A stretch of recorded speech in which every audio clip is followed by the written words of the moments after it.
Bedwars is arguably the most fun game mode on Hypixel, and for me personally is one of the few reasons I still hold on to Minecraft after playing for over 10 years.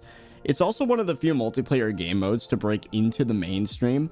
Bedwars clips regularly go viral on TikTok, and many YouTubers make their whole career playing it, even after 5 years of the game mode being out. The premise is simple. You spawn on an island in the sky, and when you're killed, whether it be by other players or falling off the edge, you respawn, so long as your island still has a bed.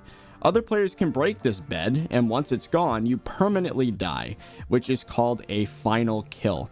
Depending on the game type, there are 2 to 8 teams of 1 to 4 players. Whichever team is the last standing wins. For many of you watching this video, you already knew all this. That being said, Bedwars has been hiding a dark secret from us ever since it was released in January 2017.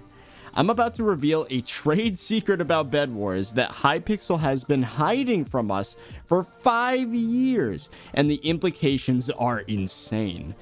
That said, if you appreciate me potentially getting in trouble with Hypixel for this one, you should use my creator code if you ever buy anything in their store. Yes, the irony isn't lost on me. Bedwars players are rewarded stars for playing the game. It's commonly believed that the higher star a player is, the more experience they have. This doesn't necessarily mean that they are a better player overall, but it does mean that they play more. There's never been a ranked mode in Bedwars, most likely because of the failure of ranked Skywars. The game mode was infested with cheaters, sometimes blatant hackers, but more frustratingly closet cheaters who go to extremes to hide the fact that they have an unfair advantage. This cheating culture makes players frustrated that they can't compete, which would encourage them to start cheating themselves. And it continues this endless loop where at the upper end, everybody's hacking. That being said, for years we believed that Bedwars was a game with a random queue. All stars would be in the same games. That's why you may notice that some very new players can get completely stomped on by a player with hundreds of stars, then get removed from the game in less than a minute, which you can find in videos from popular Bedwars YouTubers such as GamerBoy80, Hannah X Rose, Wally Bear, Technoblade. I'm about to tell you that this assumption of an open and random queue is wrong. Through my research, as well as confirming with GamerBoy80 myself, Bedwars does not randomly queue every star count together. As it turns out, players with less than 20 stars are queued against one another. This effectively creates Noob Lobbies. As an experiment, Fezzy and I got on our alt accounts and queued into these Noob Lobbies for about an hour, and what we saw was amazing. The tab list was a sea of gray, all nons. Playing in these Noob Lobbies made me, a 5-year veteran with 480 stars, feel like the main character in a Technoblade video. Every game I would 1v2 the enemy team, break their bed, wait for the respawn, kill them again, all without dying over and over and over again. Fezzy would be doing the same. I was the only player in the whole lobby with VIP rank. Fezzy and I were the only ones that could speed bridge. We were the first ones to mid, if we even chose to bother getting emeralds. Our team won every single game, and oftentimes, these games wouldn't even last for 5 minutes. This means that any player can use an alt account to log into Bedwars and effectively smurf until they reach 20 stars. I don't know if 20 is the exact point where it starts to queue you with everybody, but there is some line that's drawn somewhere. I believe it's 20 stars, but it might be 25, might be 30, whatever. I'm not going to accuse any fellow content creators of doing this, but it is certainly a tempting prospect. I would imagine a YouTuber could, let's say, buy a new alt every 2 weeks, record commentary videos while destroying every single team they encounter, and being seen as a god on YouTube and racking up hundreds of thousands of subscribers and millions of views. Again, I'm not accusing anybody, but that's pretty tempting. Now, on the surface, this doesn't seem so bad, just to let the noobs face players of their own skill level so that they can get good enough at the game to be able to, survive for a decent amount of time in a regular lobby. Other games do this to some extent. I remember Splitgate throwing me into bot lobbies for my first few games, just so I can get accustomed to how the controls work and how to shoot portals, whatever. What this does, though, is artificially increase the average skill level of the enemies you face in-game. Sometimes you need to crush a bad team in order to get the materials necessary to fight a stronger team later, or at the very least get that small hit of dopamine that makes you want to keep playing the game. The issue is, the Noob Lobby system isn't the only factor built into Bedwars that punishes players with higher star counts. For example, let's say you join a doubles lobby and you're not in a party, you're by yourself, and there are an odd number of players. Obviously, it's doubles, so teams of 2. If you're the odd one out, one team needs to be a solo player.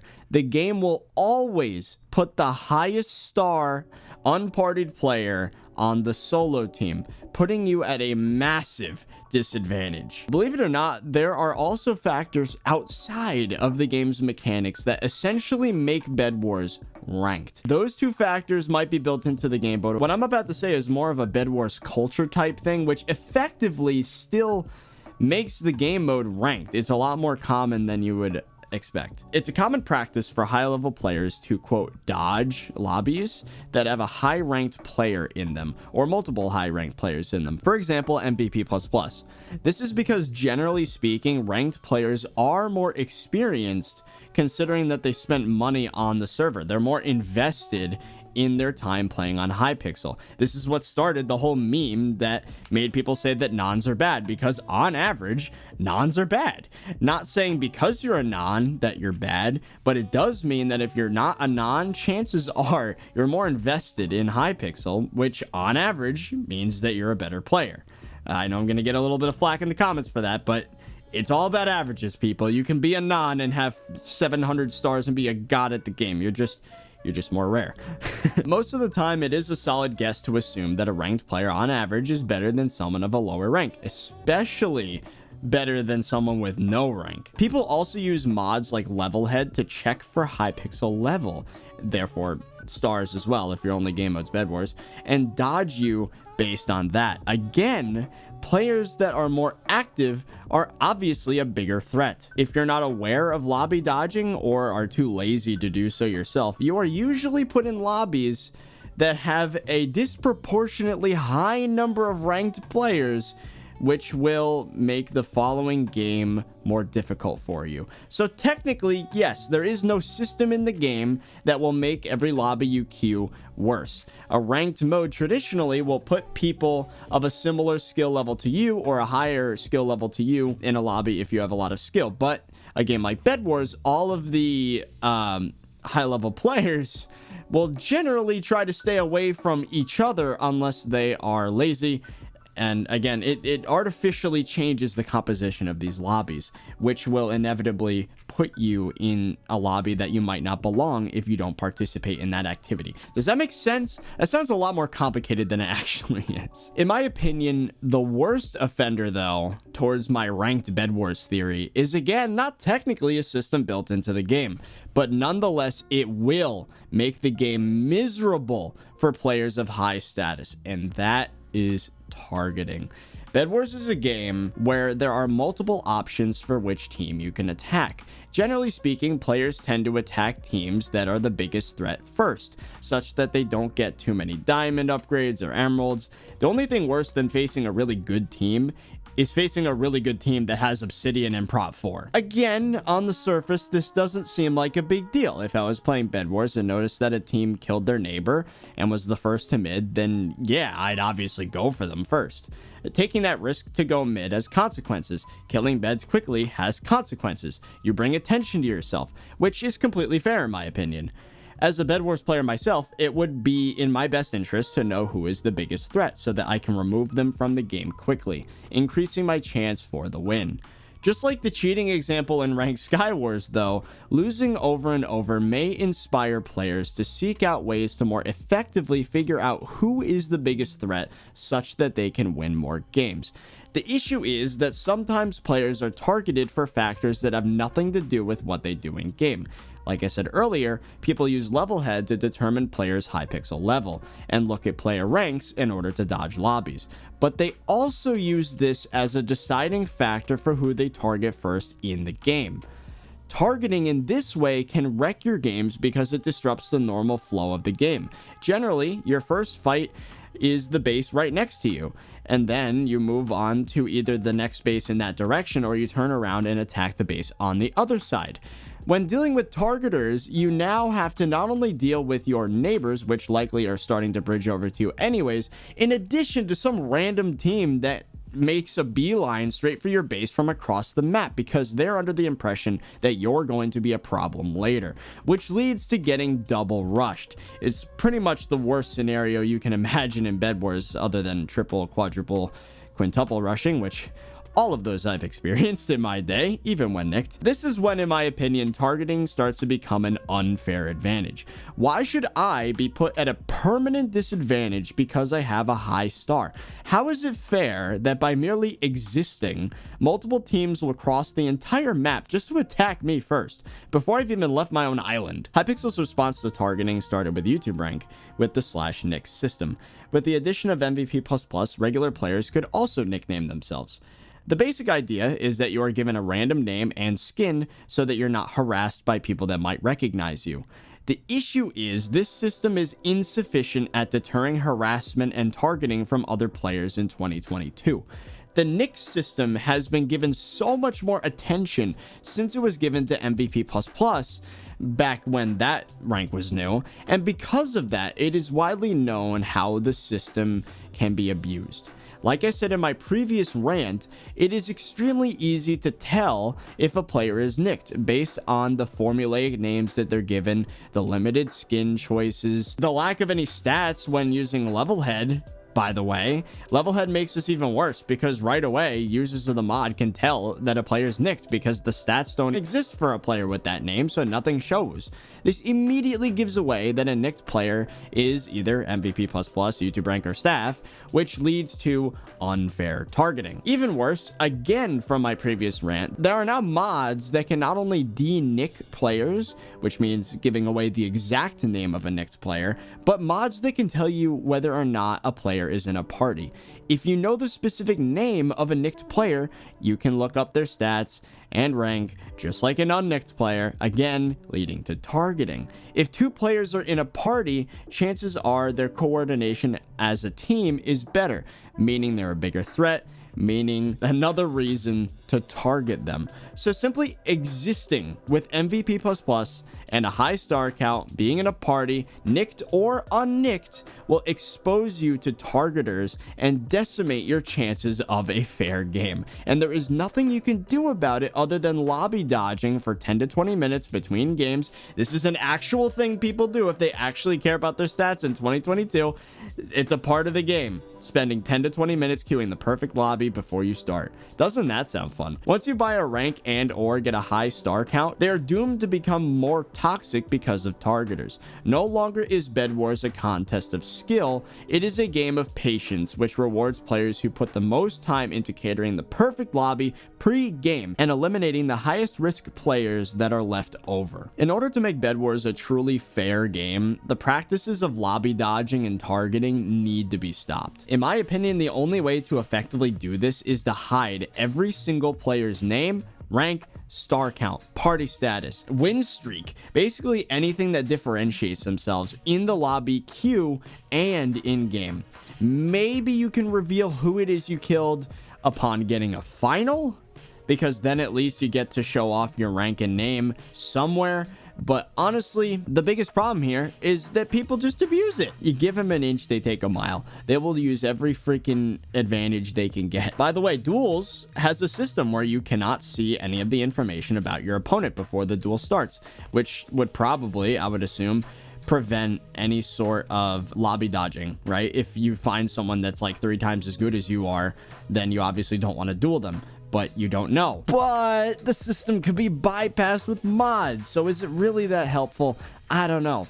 On an API level, it needs to be impossible to tell who is in your game, so no mods can denick you or otherwise make you stand out before the game starts or even during the game, because if it's only in the pregame, the game starts, suddenly you can see everybody's name, then you can look them up. Yeah, technically, it is unfair that the highest star player would be put in the solo team, but that can easily be bypassed by just being in a party when playing doubles. And sure, 20 stars and below noob lobbies are technically not fair, but overall, the effect on the Bedwars game mode as a whole and the ranking system is negligible. The unfortunate truth is that because Bedwars is a Minecraft game mode, this means that players have all the power when it comes to API access and mods. Unlike games like Call of Duty, back when I used to play it in the Xbox days, the Xbox 360 days, where you could only go on the COD website or Steam, maybe Xbox Live profiles to quickly look up the stats of one player at a time, individually. In Bedwars, you can have a mod immediately show you every detail about every player in your lobby before the game even starts. In another rant of mine, I pointed out that organizations out there will use not only star counts and Hypixel level, but also win streaks to target players from one game to another to harass them over and over until that player pays them a fee to get rid of them, which is just another example of why people should not be trusted with this level of API access. There are bots that hang out in the pregame to search for players on their list, and then if they find someone on that list, they will get a person with a hacked account to log in, join that lobby, basically target that person with hacks, kill them, and then basically beg them for money to get rid of them. It's awful. It really is awful, and it's still going. Even though I made that rant almost 2 years ago, it is still happening. Because Bedwars is a Minecraft minigame, Hypixel should be more careful with how much information players are given access to, because unfortunately, terrible people will always abuse that information. So again, I mean, it sucks. You can't show off your name and rank in the pregame and maybe even during the game. But you know what? I think the player experience is far more important than that. Well, anyways, I hope you guys enjoyed this rant. It's been a while since I've done something like this. I hope you guys enjoyed it. More rants coming soon. And, you know, as much as I like to hate on Bedwars, it is one of the few games I still enjoy playing. I just feel like the only way for me to have fun with it is to play on an alt without streaming, tell no one about it, and what's the fun in that, you know? I don't know. I just want to be able to play the game like a normal person. It's not even like stream sniping at this point. It's literally just targeting by people that are able to sleuth and find out all your information. It sucks. Well, anyways, leave your thoughts in the comments below. That's it from me. So yeah, I hope you guys enjoyed, and I'll see you guys later. Everything that I know about this game is a lie.